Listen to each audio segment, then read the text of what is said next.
Ya pemirsa, di tengah geliat dan perkembangan ekosistem aset digital di Indonesia, regulasi juga terus beradaptasi, termasuk salah satunya pengawasan aset kripto yang resmi dialihkan dari Bapepti ke OJK dan Bank Indonesia sejak Januari 2025.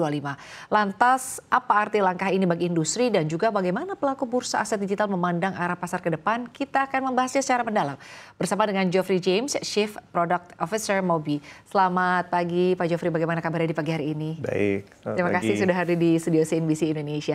Pak Geoffrey, apa tanggapan Anda Pak terkait dengan pengawasan aset digital termasuk aset kripto ya Pak dari Bapepti ke OJK dan juga Bank Indonesia sejak Januari 2025. Ini sebetulnya dampaknya ke aset digital atau ke industri kripto sendiri di tanah air seperti apa?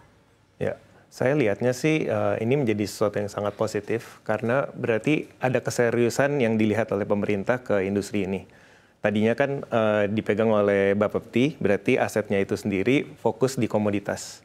Tapi karena sekarang sudah dipegang OJK, berarti sudah melihat ada potensi jasa keuangan dari virtual currency atau aset digital ini. Oke, tapi kalau kita berbicara mengenai aset digital kripto di tanah air khususnya di Indonesia ya Pak, ini seperti apa Pak pertumbuhannya? Ya, pertumbuhannya sih kita lihat sangat positif ya. Bahkan di tahun 2024 itu sudah naik 3 kali lipat dibanding tahun 2003. Dan di tahun 2025 ini karena marketnya ini masih dibilang bullish, jadi itu masih naik terus. Sekarang kalau nggak salah sudah sekitar 16 juta ya jumlah rekening yang sudah dimiliki oleh nasabah di kripto. Baik, lalu jika kita melihat Indonesia yang nampaknya sudah mulai beradaptasi ya dengan aset digital ya atau kripto begitu ya. Jika dibandingkan dengan negara-negara tetangga begitu, sebetulnya negara tetangga mana lagi yang juga melirik aset kripto ini adalah aset yang saat ini memang boleh dikatakan cukup menarik. Ya, kalau kita berkaca benar-benar global dan seluruh dunia, of course yang nomor satu ini sekarang lagi di AS karena memang AS sendiri dari Presiden Trump dan juga banyak kebijakan-kebijakan dari SEC dan juga senator di sana itu lagi sangat pro kripto. Lalu nomor 2 itu ada di South Korea. Kita juga bisa lihat sendiri bahkan dari 2017, 2021 volume trading di sana itu sangat-sangat besar. Jadi kita lihat banyak sekali investor retail di sana yang tertarik. Dan yang ketiga itu juga negara Rusia karena mungkin sekarang lagi banyak perang, lagi banyak potensi geopolitikal yang kurang baik. Jadi aset kripto ini sangat dilirik untuk menjadi aset investasi baru. Baik, kalau di Indonesia sendiri begitu ya, tantangan yang dihadapi oleh aset digital atau industri kripto di tanah air sebetulnya apa menurut kacamata Anda? Ya, mungkin yang pertama itu dari segi literasi keuangan dan juga edukasi oleh market mungkin stigma juga ya dari aset kripto ini. Aset kripto ini banyak dilabeli oleh orang-orang apalagi di tanah air itu sebagai investasi yang spekulatif, yang high risk sekali. Jadi banyak orang yang baru aja dengar kripto tuh udah takut duluan gitu. Jadi nggak open minded buat benar-benar tahu kayak sebenarnya potensi resiko atau potensi keuntungan ini nih pertimbangannya bagaimana sih gitu. Padahal kita lihat banyak juga perusahaan atau investor-investor retail yang sangat sukses di Indonesia yang sekarang benar-benar wealth-nya sendiri juga meningkat pesat sejak ada investasi kripto. Baik, beralih ke pertanyaan selanjutnya Pak ya, kembali ke peralihan pengawasan ya dari Bapepti ke OJK dan juga Bank Indonesia. Ini Mobi menjadi salah satu bursa aset digital yang terdaftar di bawah pengawasan Bapepti dan juga satu dari hanya 7 platform ini ya Pak ya yang memiliki lisensi penuh di Indonesia. Nah mungkin boleh dijelaskan Pak ini sebetulnya seperti apa sih? Ya, mungkin Mobi sendiri bisa dibilang itu seperti anak baru juga ya. Karena dibanding 7 exchange yang lain yang tadi disebutkan, kita itu sebenarnya paling baru. Kita itu baru rilis atau berdiri di tahun 2022.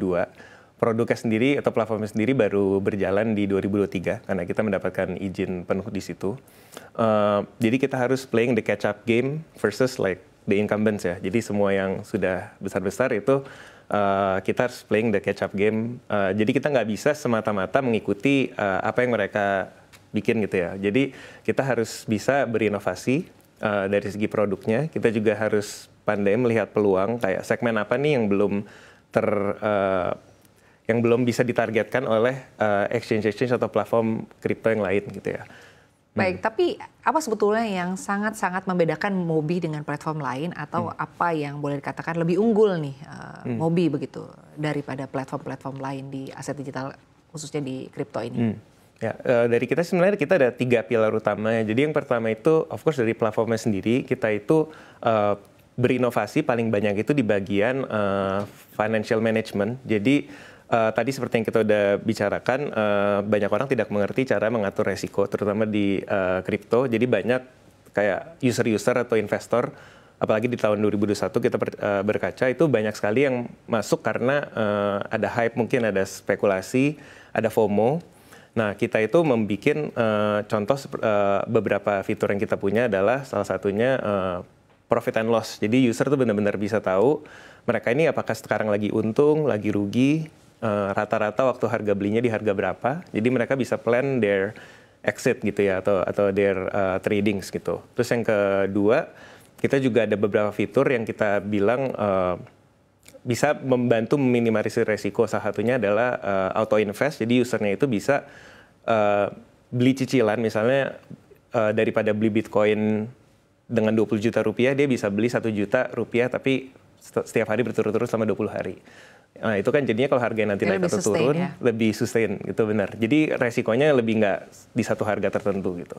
Baik, dari Mobi sendiri Pak, bagaimana sebetulnya adopsi aset digital ya, khususnya mungkin untuk generasi muda dan juga para investor-investor pemula. Ini seperti apa sih, artinya apa hal-hal yang terus dilakukan oleh Mobi begitu terkait dengan bagaimana generasi muda ini melirik instrumen investasi, khususnya investasi kripto?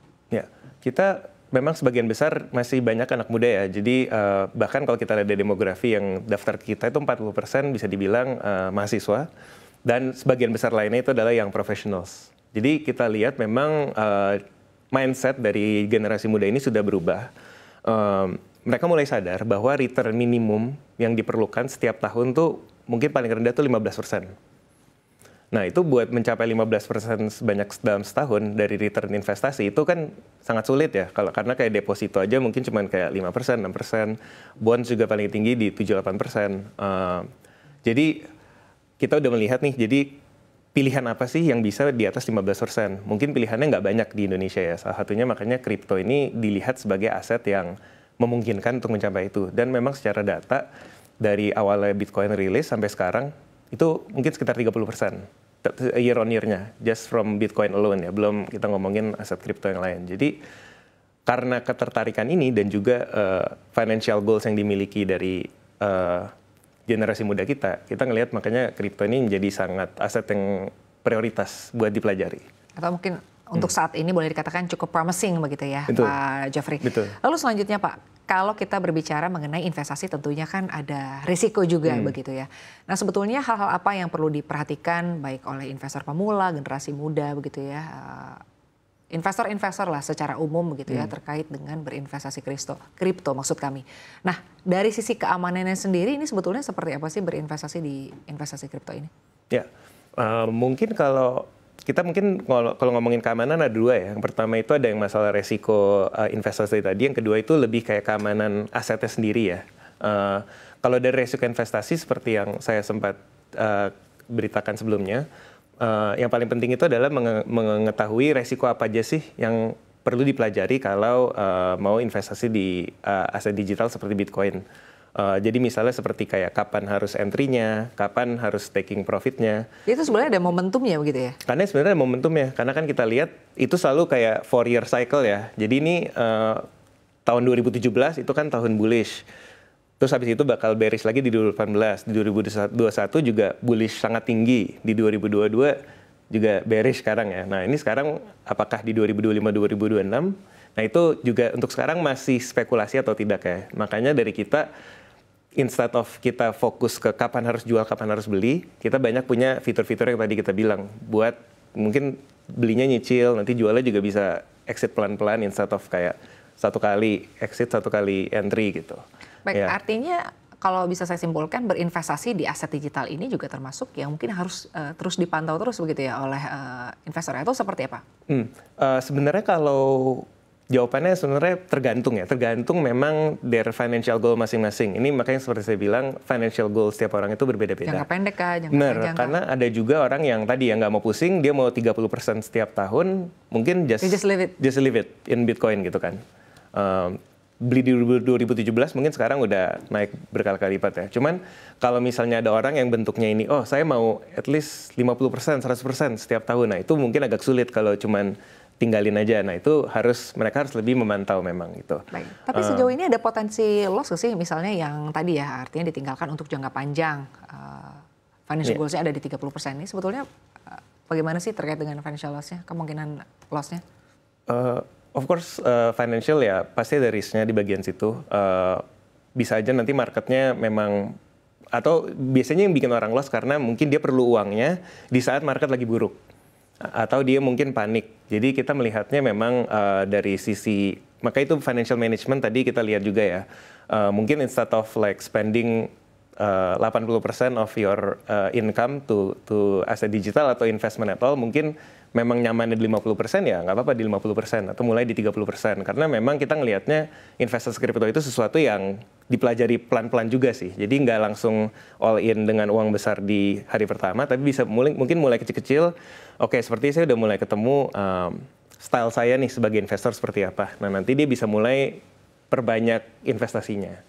Baik, jadi balik lagi bagaimana ke profil risiko dan juga financial goals-nya ya dari para investor seperti apa. Nah lalu sejauh ini Pak, bagaimana Mobi bisa terus berkembang atau terus mengembangkan diri ya di industri aset digital di tanah air?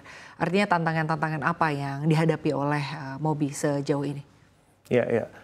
Mungkin yang pertama itu kalau dari tantangan sih sudah pasti kita melihatnya nggak cuma di ekonomi ya, tapi juga di regulasi ya. Jadi itu adalah dua hal yang kita lihat bisa menjadi tantangan atau menjadi opportunity buat Mobi gitu ya. Jadi contoh misalnya kalau dari segi regulasi sendiri sekarang itu kan yang lagi lumayan kontroversial itu di bagian perpajakan. Perpajakan sendiri itu untuk sekarang setiap kali ada penjualan atau pembelian itu akan terkena pajak sekitar 0,1 sampai 0,11%.